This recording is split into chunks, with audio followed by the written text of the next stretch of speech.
Hi everybody, thanks for tuning in to another Christmas craft video. As promised, I'm going to show you how to make a paper garland. Now let me just show you exactly what it is that I mean. You've probably seen a few pictures of it now on Facebook or Instagram, depending on where you follow me. But this is what we're going to make, you guys. Look at that. Isn't that wonderful? Okay, now these can be used for Christmas or they can just be used for general decoration. Maybe you have a birthday coming up and you want some inexpensive decorations for your home. These are really easy to make, as always with Nanny Kimbo's crafts. And you don't need very much. One of the best things about this craft is you can actually use just regular scrap paper, which is great if, like me, you're constantly picking up children's magazines, that sort of thing, things that you don't really need and you just accumulate. Okay, so what we need to do first is we need something round. Okay, we just need to trace around it, okay, on the magazine and cut it out. Okay, now you don't want to do it too thick, because if your paper slips as you're cutting it, you're going to end up with all different sized circles, and it's not gonna work as well if your circles are all the same size. Okay, so just cut out your circle nice and quick. Now you can do whatever size you want. I think this is a fairly decent size. Bigger, just slightly bigger than a mug, I suppose. I think this was from a candle that I originally traced around.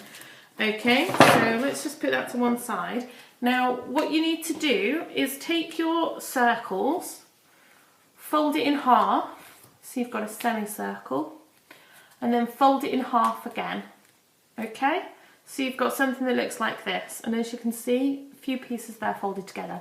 Now again, you don't want too many pieces, because once you fold it, obviously it gets thicker, and you can't quite cut through it. But what you need to do, so the open end here, so you've got one open end and one closed end, if you can see what I mean. So that's the closed end, and this is the open end. So the open end, across the top, so you just want to trim or cut, okay? But you need to stop just short of the edge there. So about a finger space away from the edge. And now turn it around to the closed side, and you need to come about a finger space down and cut again the other way, and just again leave about a finger space from the edge, okay? And if you look, if I just move that, if I adjust that for you, okay, can you see that? So you've got there and there. Okay, and when you open it up, they do get stuck, so be careful opening them, because you don't want to tear them. Okay, so when you open it up, it's going to look a little bit something like this. So you've got two big lines here, and you've got two lines here. Okay, now what you need next is a Pritt stick. Now Pritt stick is definitely better to use than PVA glue, because PVA glue is quite heavy.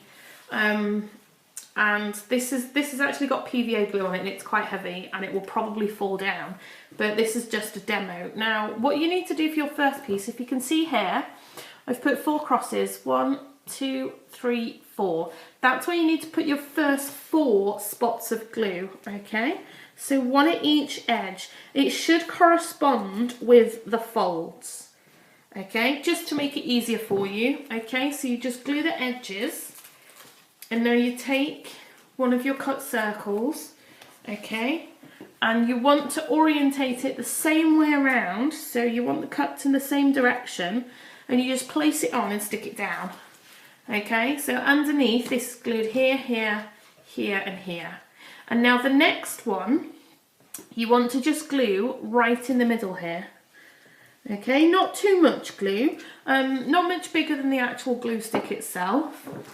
Okay, and then you just take your next piece and stick it on top. Okay, and all you need to do then is keep alternating. So now the next one we want top, bottom and 2 sides. Again, just on the folds, nice and easy for you. Yeah, layer that on top. Sorry, excuse my throat. And then again in the middle. Okay, and that is all of my cutout pieces now. A good idea is to maybe leave it under a heavy book for a little while, just so the glue dries nicely. And then when you're finished, you will end up with an amazing festive garland. Look at that. And as I say, this doesn't have to be used just for Christmas. If you've got a birthday coming up, or if you just fancy putting something fun in the bedroom for the kids, or, you know, in the playroom, whatever room that you have that you'd love to decorate.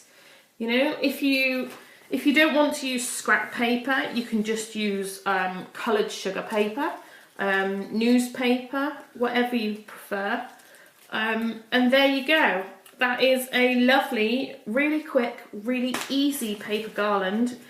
There we are. That's it. We're done. Finally got it sorted. Okay, thanks for tuning in, guys. And as always, do let me know if you have a go of my crafts. I love seeing photos and videos of you trying out my crafts. I love it. I really do. It makes me feel so proud.